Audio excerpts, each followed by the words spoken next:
back at it. More news on Ilhan Omar. They on her neck. More news on her. You know what I'm saying? They want to know what's going on. They know they helped. She definitely helped them Somalians out there steal all them billions. And then the Somalians turned around and said they want reparations for the trauma that they was put through. And they said they want a bailout because now since the money has stopped, they ain't getting no more money. The audacity of these people, man. Like I don't get it. I don't even understand why black people they don't let us do that. Let us try to take some tax dollars and buy Ferraris and steal food, feed the kids funds, and man, they still locking black people up for the PPP loans. Come on, man. Let's pay attention, man.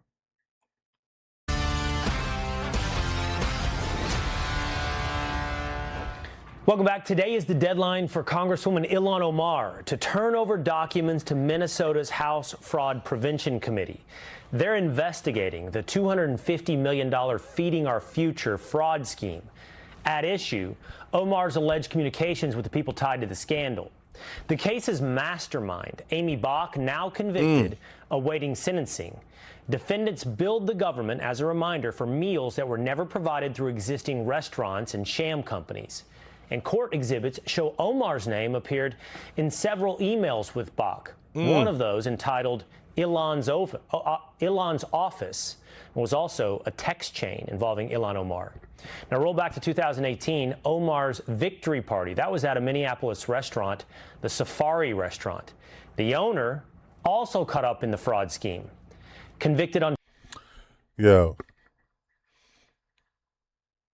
They can at least get her and 4 other people connected with this. This is organized crime to me.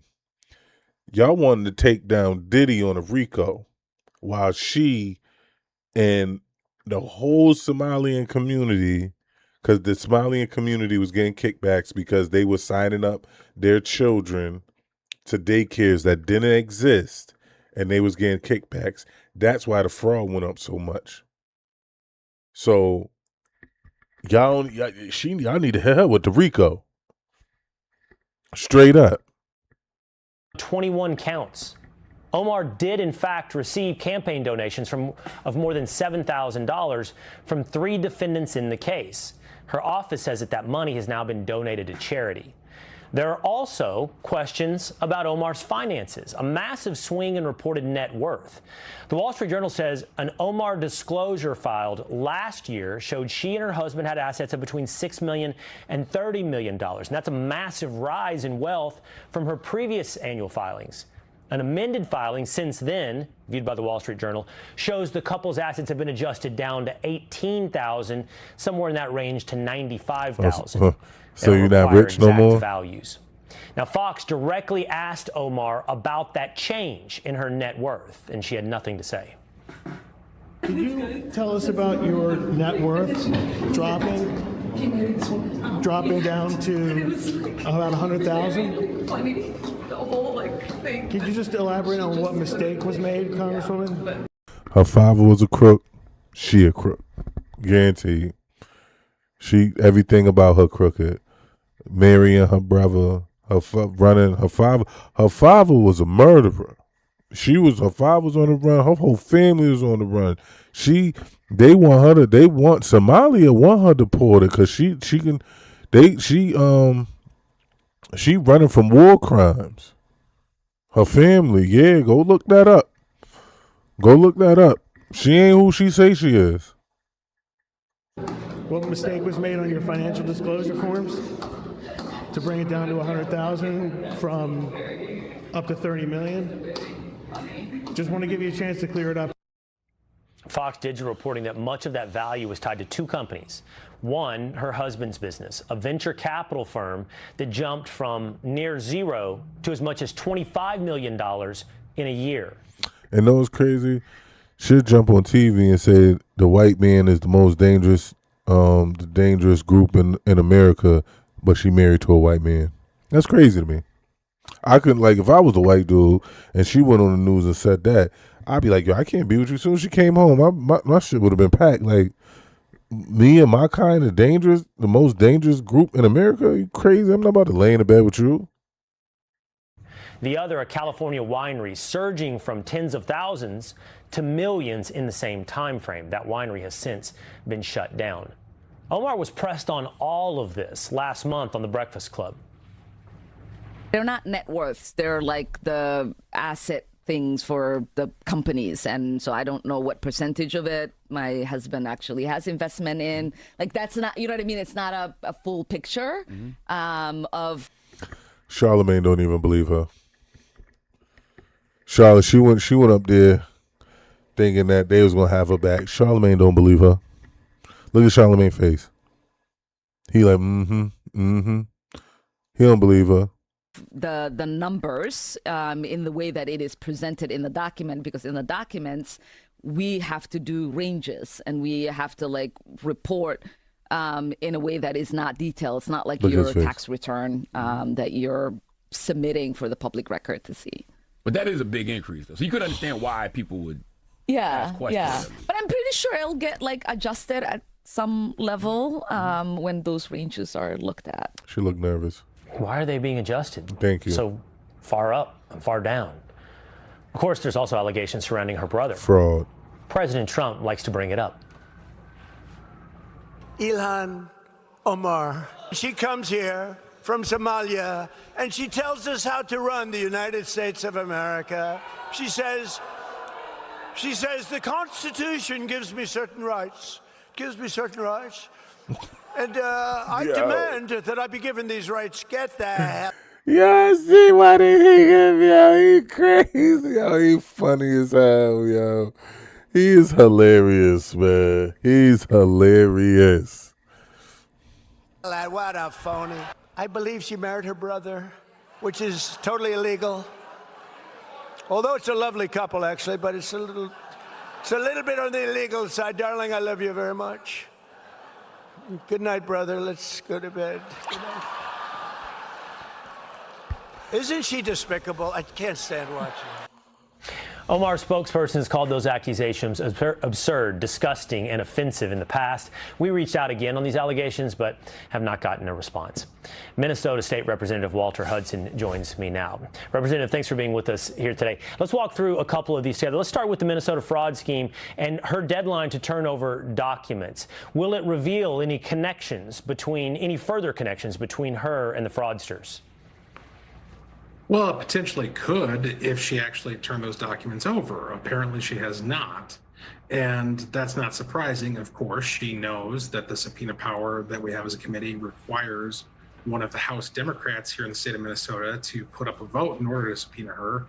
And she knows that her friends are going to protect her. And so we're in a situation here where both she individually and the Democrat Party collectively in the state is defying the very justified expectation of the people of this state and the people of the United States to account for all of these red flags that indicate that she was very likely entwined in the billions of dollars of fraud that we've seen here in our state. Why does her net worth fluctuate so wildly?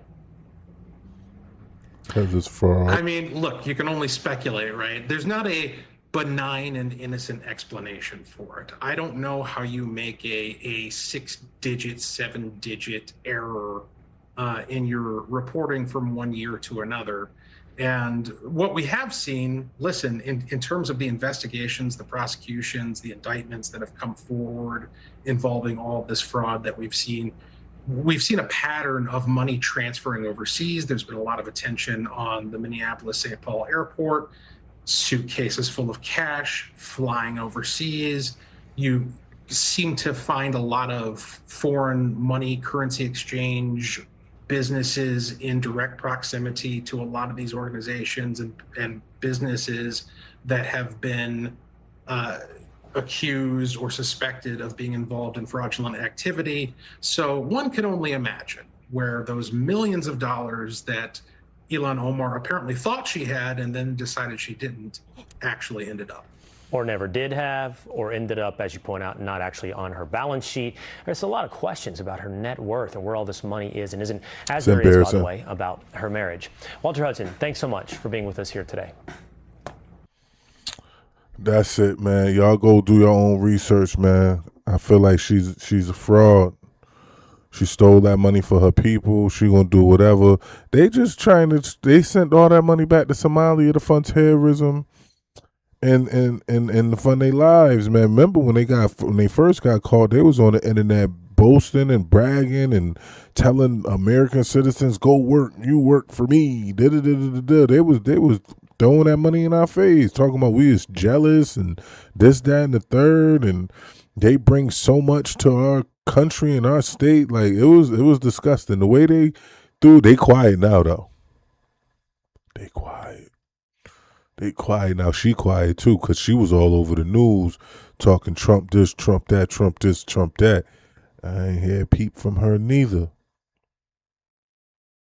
Yeah, let's get to it, man. Everybody like, share, subscribe, you know what I'm saying, comment. Let's get to it, man. Find the information out. Just don't get into your feelings. Go get the facts. Go get the information. Go do the research.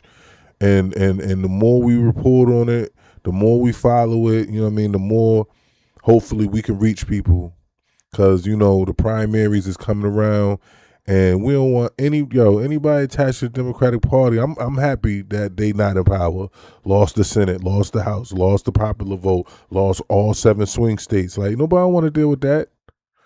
And always remember, in most situations, it's not the loud ones you got to worry about. The people that's making all the noise, the people that's screaming all over the news, is never the loud ones you got to worry about. So all that they talk about, Trump is underwater and the polls this and the polls that. If you remember, they said Trump was going to lose the election. He was losing. That's what they said. That's what all the polls said that they was reporting. Go back and remember that. So the loud ones, they ain't the ones to worry about, because the silent ones come out and make it happen. Conservatives were silenced. We wasn't rioting when Biden was tearing this country down. We wasn't doing nothing the Democrats was doing. All we did was stay silent, and we voted. Holla at me, man. TommyG, I'm out, man. Be back with more videos. We're going to be following all types of things, but I'm definitely, I don't know, man. I feel like the news is important. We got to stay on top of things and keep a close ear. Just keep a close ear to it so we can know what's going on. But TommyG out.